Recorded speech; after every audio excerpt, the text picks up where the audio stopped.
Parts of the New South Wales Central West to go into a 7-day lockdown from midnight after a positive case visited the region. Australia joins a chorus of global accusation directed at China over a large-scale cyber attack. And just 24 hours to go until Brisbane finds out if it will host the 2032 Olympic Games.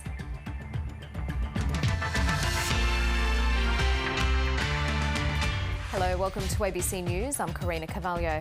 South Australia has joined Greater Sydney and Victoria in lockdown as the Delta variant spreads in another state. 5 cases have been identified, all linked to the same cluster. The state's lockdown is relatively harsh. Exercise can only be within 2.5 kilometres of home. The restrictions will last for 7 days, which is the same as the extension announced for Victoria's lockdown. Another 13 cases have been announced in that state, while the headline figure in New South Wales has dropped. 78 new infections have been detected. 21 of those had been infectious in the community, a figure that's remained around the same for a number of days. And there's been 1 case recorded in Queensland, a woman who studies in Melbourne and has been infectious in the Queensland community. Residents in South Australia will soon be able to access Commonwealth support after parts of the state were officially declared a hotspot. The COVID disaster payment is worth $600 a week for workers who lose more than 20 hours and $375 a week for those working fewer hours. The COVID-19 cluster is linked to the Delta variant outbreak in Sydney and continues to grow. A man in his 60s was infected at a private function in an Adelaide restaurant, which authorities fear could become a super spreader event. It's the celebration that led to a lockdown. A private function at this Adelaide restaurant on Saturday night has spread the Delta strain of coronavirus. A man in his 60s caught the virus from another man who's linked to the original cluster. This is the potential for a super spreader event at the Greek on Halifax. The local transmission the trigger for the statewide shutdown. The lockdown that we impose from 6 o'clock tonight will be a 7-day lockdown. For the next week, there are only 5 reasons to leave home: to provide care for a loved one, to undertake essential work, to shop for essential food or clothes, for medical reasons, which includes getting vaccinated, and to exercise. But exercise must be within 2.5 kilometres of your home for a maximum of 90 minutes and can only be done with others who you live with. The virus doesn't have legs. It moves around when people move around. So if we stay put, the virus will stop and we'll be able to get on top of it. Schools will be closed to all but children of essential workers. Construction won't be allowed to go ahead and elective surgery is off. The rules had an immediate impact. Like clockwork, supermarket shelves were emptied and testing lines stretched kilometres. The elderly man at the centre of this outbreak was in hospital in Sydney for part of his quarantine period after returning from Argentina. SA Health is still trying to confirm where he contracted the virus. I think it is part of the Sydney outbreak and probably, it's highly on the list that it could have been the Prince Alfred Hospital. Late today, the Adelaide metro area, Gawler and the Adelaide Hills were declared a Commonwealth hotspot, meaning workers in those areas who lose hours can be eligible for federal payments. The state government's also finalising its own rescue package, expected to be announced in the next 24 hours, but some are questioning why it wasn't ready to go sooner. Stacey Lee, ABC News, Adelaide. Victoria's lockdown has been extended for a further 7 days, meaning restrictions aren't expected to ease until next Wednesday. 13 new cases have been confirmed. 3 Victorians are in hospital with the virus, but none are in ICU. Bridget Rollerson reports. With more than 300 exposure sites and another 13 cases today, Victoria will remain locked down for another week. We can't run the risk that there are cases out there that we don't know about. The state's border restrictions will also be tougher. No one in a red zone will be able to enter Victoria for the next fortnight unless they have an exemption. Things are too unstable, too uncertain and frankly out of control from a virus point of view in Sydney. And we need to protect Victoria. The most concerning new case today was one unlinked infection, a woman in her 20s from Roxburgh Park in Melbourne's north. We have very strong indications that she is connected to the City of Hume outbreak. The virus has also been detected in wastewater there, and anyone with symptoms is urged to get tested immediately. Well, obviously, I'm a bit concerned about Roxburgh Park. There are also 7 more cases linked to Ms Frankie in Cremorne, 2 from Trinity Grammar, 2 more household contacts of people who were at the MCG, and another linked to the Phillip Island cluster. A third of all primary close contacts are in regional Victoria. Leaving it smouldering, this Delta variant, leaving it with a handful of cases even, but really does mean that you almost certainly will have a further outbreak. Victoria's lockdowns continue to disrupt schools, and the opposition want that to change. We need to implement a plan to keep schools open during COVID lockdowns, and part of that plan should be to prioritise teacher vaccinations. The lockdown won't be lifted until almost all of the cases are in isolation for their entire infectious period. But the trend is promising. 9 of today's 13 cases were already isolating, and the 4 that weren't were only in the community for less than a day. Can't say yet whether we're ahead of this thing, but I do know that our contact tracers, our health team, public health units are wrapping their arms around it. Either way, Victorian families won't be able to embrace each other the way they'd like for a little longer. Today, we enjoyed it differently. The extended lockdown means the state's Muslim community can't celebrate the start of Eid al-Adha together, one of the holiest days. But for the greater good, this family is keeping ceremonies small and at home. One day, this situation will change. We'll get back to our normal life. My absolutely enormous gratitude for those sacrifices that we're making. Bridget Rollison, ABC News, Melbourne. New South Wales Premier Gladys Berejiklian says authorities will know within days if Sydney is on track to end its lockdown next week. The state has recorded another 78 coronavirus cases, a slight improvement on recent days, but 21 people had been infectious in the community. Day after day, people have been playing their part, but it's pushing the system to the limit. Laboratory pathology hasn't been able to provide test results, in some instances, for 4 to 5 days. I'm 24 weeks pregnant. I was waiting all weekend, getting sicker, and by Monday I was just really sick and needed to see a doctor, but I knew I couldn't without a COVID test. One of the private labs in particular did have some issues with scale, and you can imagine that it's been a double-edged sword. We're really pleased to see the community response to the testing. But Dr Chant insists the issues have been addressed. They've put in a lot of additional measures to call upon other lab capacity in other states. There are 78 new cases, 49 are linked. There are at least 21 people infectious in the community and a further 8 out for part of their infectious period. 52 cases are from southwestern Sydney. I am concerned about the emerging risk in Canterbury, Bankstown, local government area. There are a number of cases there, and there's also a number of exposure sites. The growing number of people in hospital is also causing concern. 95 people are now in COVID wards, 27 are in intensive care and 1 is a teenager. 11 are needing to be ventilated. COVID is a very serious disease. We are seeing more hospitalisations, more admissions to ICU, more people on ventilators. We have to stop the spread of COVID. For those feeling the financial consequences of the lockdown, business grants started being processed yesterday, even though the site for applications crashed.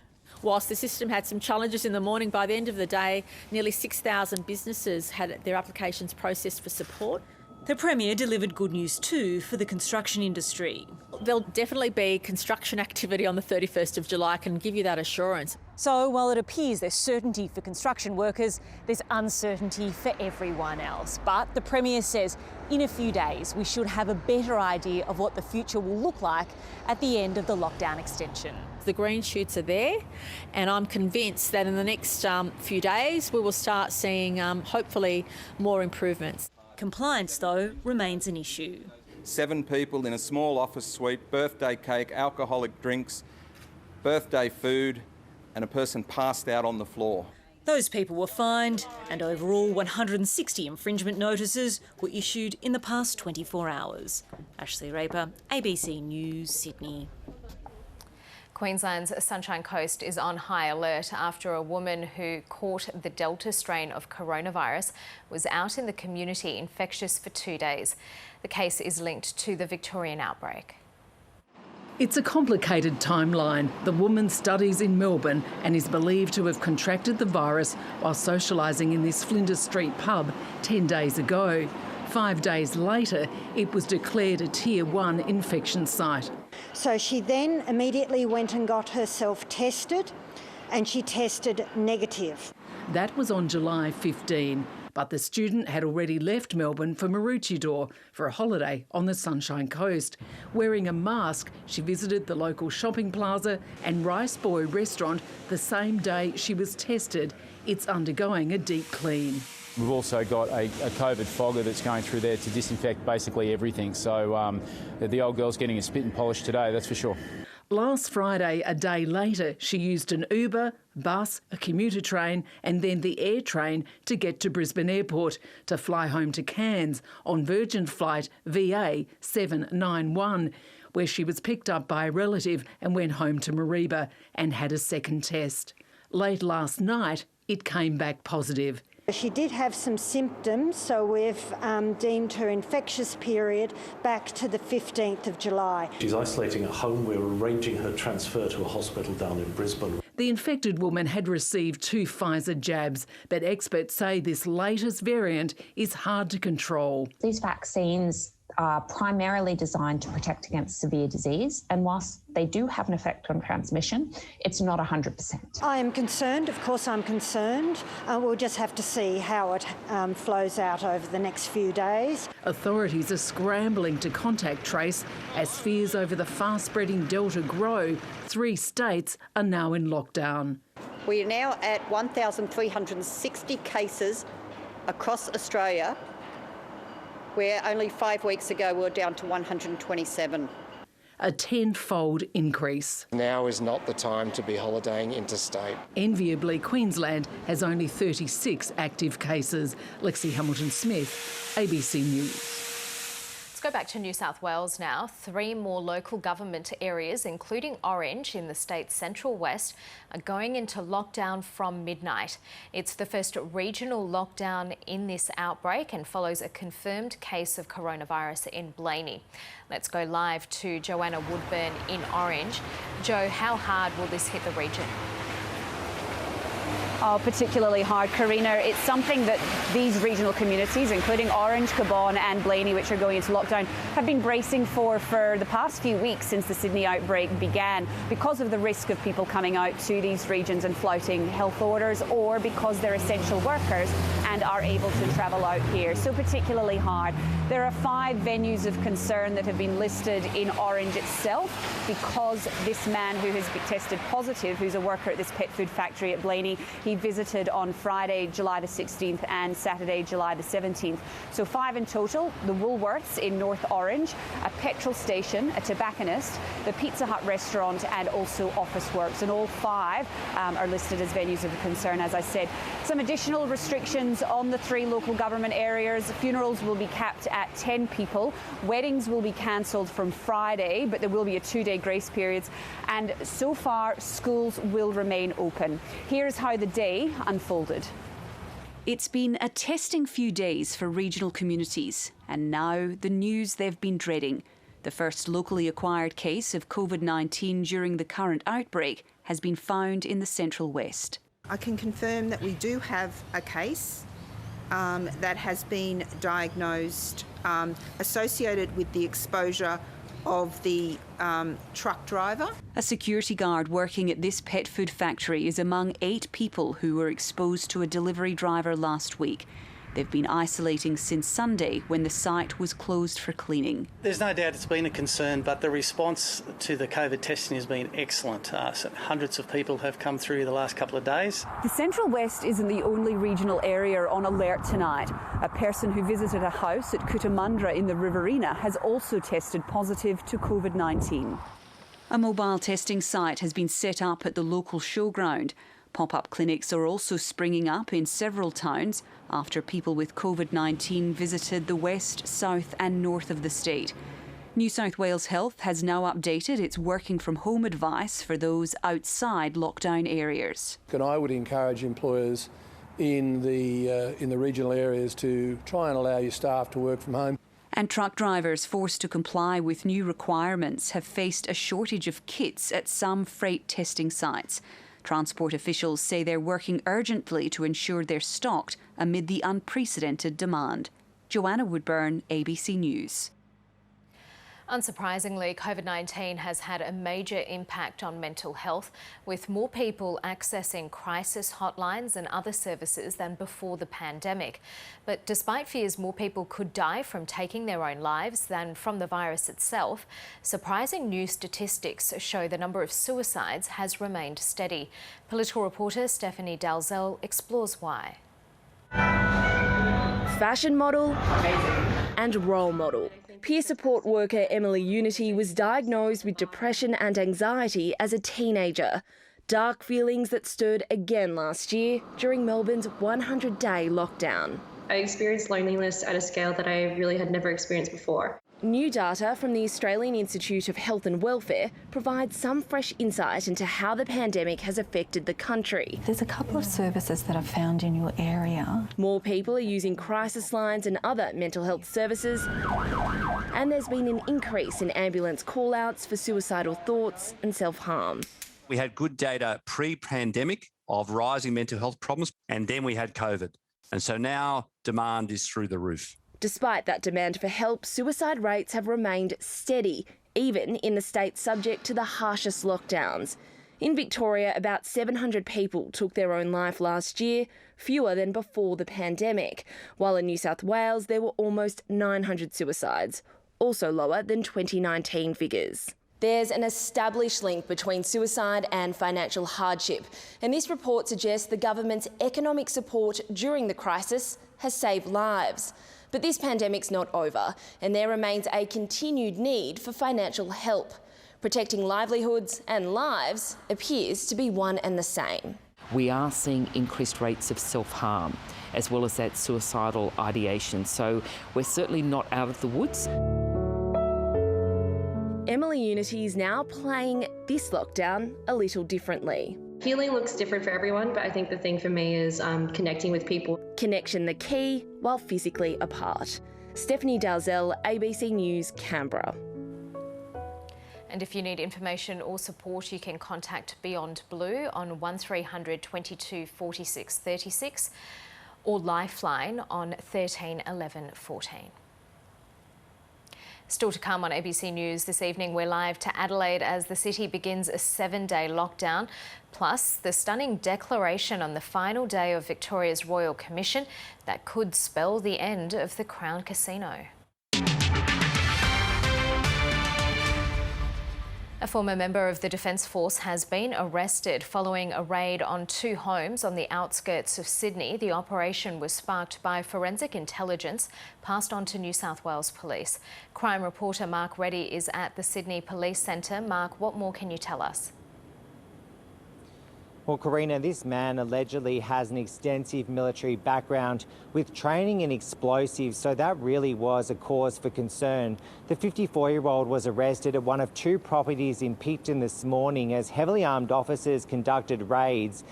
The bomb squad was called in because dangerous chemicals were found that could potentially make explosives. Hundreds of thousands of dollars in cash, some marijuana and some body armour were also found. Counter-terrorism police aren't involved in this operation, but authorities insist there is no imminent threat to the public. Right now, this man is being questioned by detectives at Narellan Police Station. Charges are expected shortly, and it is expected he will face Picton Court tomorrow morning.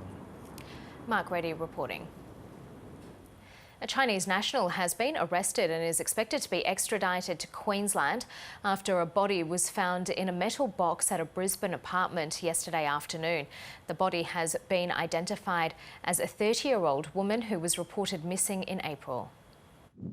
A high-end riverside apartment complex is now a crime scene after police made a grim discovery yesterday afternoon. Their examinations indicated a large metal box on the veranda of the unit. When they opened the metal box, they discovered a body in an advanced state of decomposition. Distinctive jewellery revealing it was 30-year-old Chong Yan. Police say her body could have been in the sealed box for months. It feels a bit unsettling because here is a very professional, safe, quiet area. So I didn't sleep much last night. I'm just thinking about what's going on. The unit on Parkside Circuit in Hamilton is rented by 26-year-old Yang Zhao. Police believe he was residing with Miss Yan. With respect to their relationship, everything we've been able to establish so far is that they were simply associates and flatmates. Definitely seen them but didn't know them. They sort of kept to themselves, so they had a dog. Miss Yan's mother, who lives overseas, raised the alarm after being unable to contact her daughter. A friend in Australia reported the woman missing to New South Wales Police on April the 12th. We do have witnesses who suggest to us that the missing person may have been seen in Queensland at that Hamilton address several months ago. As Queensland officers raided the unit searching for evidence yesterday, Mr Zhao was being questioned in Sydney about his flatmate's disappearance. He was then immediately arrested with the case briefly mentioned in court this morning. Police allege he murdered Miss Yan sometime between October last year and May this year. When the 26-year-old man is extradited back to Queensland from Sydney, he'll be brought here to the Brisbane Watch House, where he'll have an immediate COVID test before quarantining in an isolated cell. It's my understanding that the police who accompany him back will also have to go into 14 days isolation as well. The extradition hearing has been adjourned until tomorrow. Jessica Stewart, ABC News, Brisbane. The future of one of Victoria's biggest employers hangs in the balance after a brutal assessment of Crown Casino during closing submissions at the Victorian Royal Commission. Counsel assisting declared the gaming operator is not fit to hold the state's only casino licence, pointing to illegal and serious misconduct combined with the loss of public confidence. Bags of cash like these are easily deposited at Crown. It's a major money laundering risk that the Royal Commission has heard was ignored by the casino. Crown became a place where its banks were actively used for the purpose of laundering money and where enormous volumes of cash, likely carried by money mules serving criminal interests, could be walked in off the street in translucent plastic bags and placed into circulation through the casino. Money laundering is just one of many issues Counsel Assisting has highlighted as a reason Crown Casino is not suitable to keep its licence.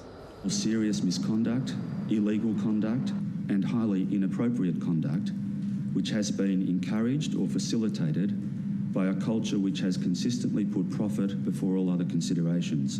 Victorian punters may have scored a rare win over the gambling giant, with $50 million in taxes to be repaid after a tax avoidance scheme was uncovered. But the Royal Commission says the bill for unpaid taxes might ultimately be closer to nearly $500 million. A real risk that Crown was cheating on its taxes. None of that conduct is demonstrative of good character, honesty or integrity. Since a damning New South Wales inquiry, many senior Crown figures have resigned. Former Liberal Senator Helen Coonan, as Executive Chair, wants to spearhead cultural reform, but not all are convinced that's possible. The misconduct of Crown has been so flagrant and so well publicised that no amount of restructuring can restore confidence in it. A key part of evidence was that Crown ignored its obligations right up until the point it was about to be scrutinised. Even then, it did the bare minimum. Its responsible gambling enhancements have been labelled a knee-jerk response that hides previous failures. It is not in the public interest that Crown Melbourne continue to hold the casino licence in Victoria. Commissioner Ray Finkelstein will decide Crown's fate in October. Both sides of politics has been unusually captured by Crown Casino and the enabling of organised crime, the extraordinary harm done. If we're going to clean up Melbourne's casino, we need to clean out Crown. It is clear that what has gone on there should not have gone on, otherwise I wouldn't have called the Royal Commission.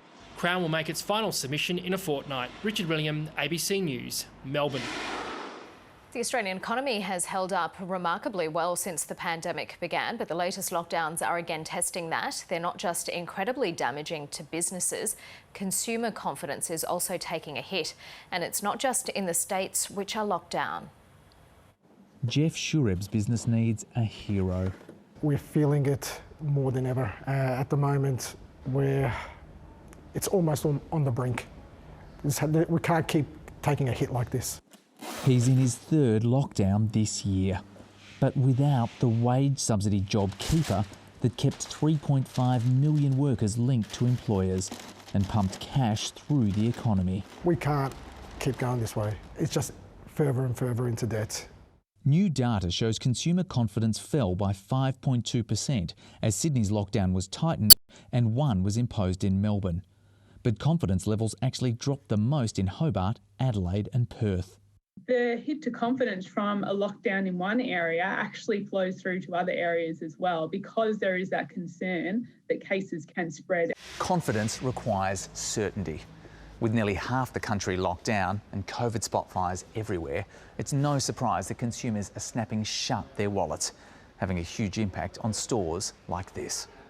The index measuring how many people feel it's time to buy a major household item fell 10%. And is at its worst level since last November. And that's the steepest fall we've seen since March last year, when the pandemic really hit Australia.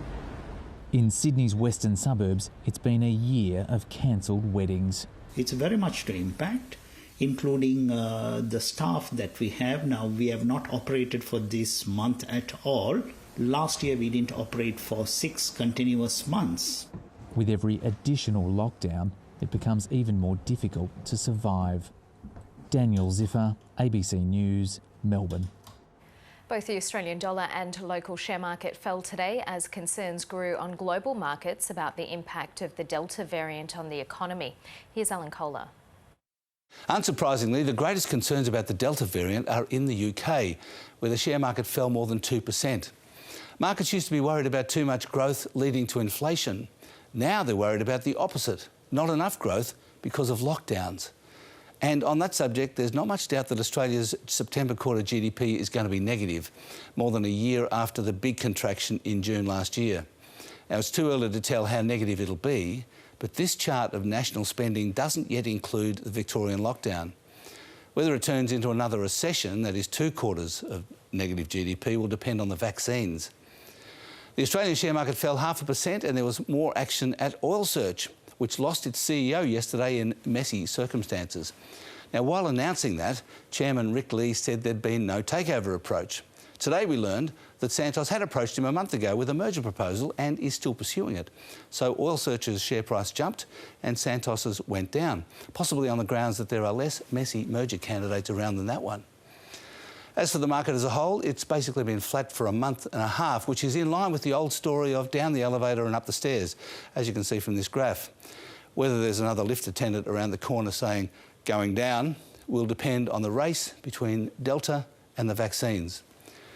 The oil price had another big fall last night in the wake of the OPEC deal to increase production, and the Australian dollar fell again and is getting close to falling into the 72s. Oh, and the price of bitcoins crashed below $30,000 each today for the first time since early January. And that's finance. Time for a check of the weather now. Here's Lara Himes. There's heavy cloud over the southeast, and that will move into New South Wales and also over the northeast of South Australia. In the west, though, troughs bringing rain and also cloudy conditions. Now, the trough activity, which is moving across the southern part of the country, has generated several wind and flood warnings for parts of Victoria. Wind gusts of up to 100 kilometres an hour are expected. Heavy falls expected for the south of New South Wales and Tasmania. Around the state and in Queensland, showers along the Darling Downs and Granite Belt, mostly sunny elsewhere.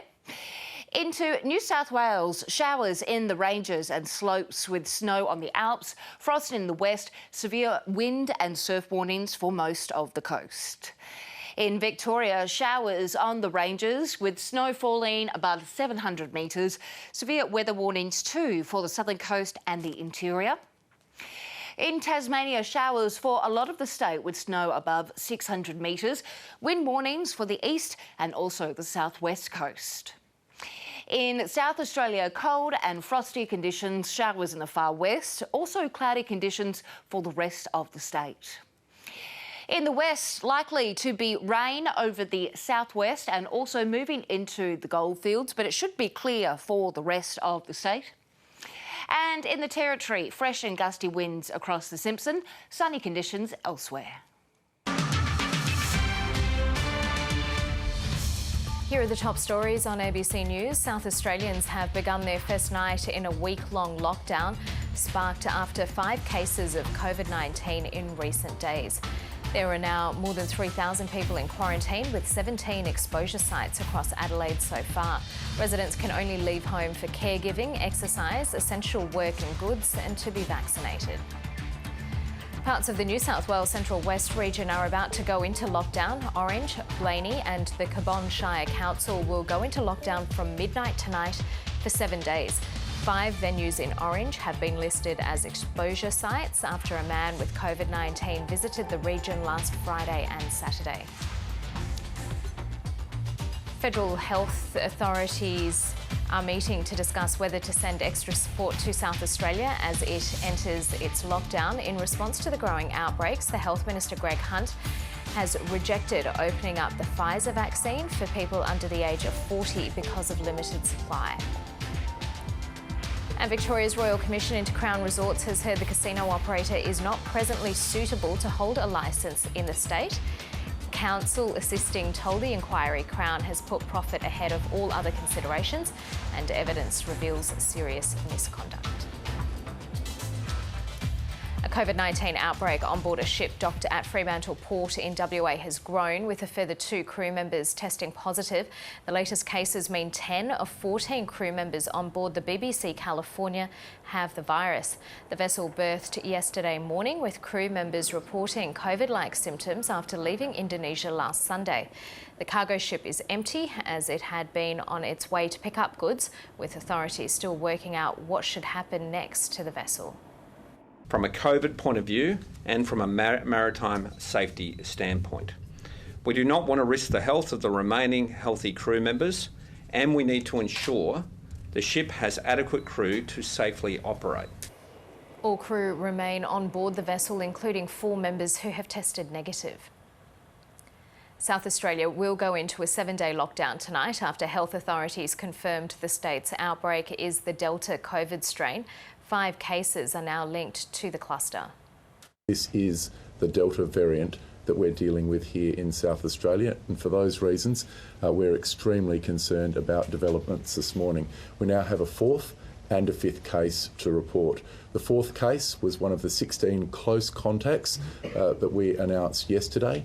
They had been in quarantine and the Communicable Diseases Control Branch has been working through with this person to identify any further exposure sites, which we will continue to announce throughout the morning. Worryingly though, a 5th case has developed, and this person was a diner at the Greek on Halifax Street on Saturday. They have already been contacted by the Communicable Diseases Control Branch, been put into quarantine, had their test, and unfortunately we now report that they have returned a positive test. For these reasons and for the fact that we know that this is moving quickly, we have no alternative but to impose some fairly heavy immediate restrictions to take effect from 6 p.m. tonight. South Australia moves into lockdown. There will now be just 5 reasons why people can leave their home from 6 p.m. tonight. Care and compassion reasons, such as taking care of a loved one. Number 2, essential work. Number 3, purchase of essential goods such as food. 4, medical reasons, including vaccination and testing. And the 5th and final reason is exercise, but that has to be limited to people from the same household. We hate putting these restrictions in place, but we believe we have just one chance to get this right.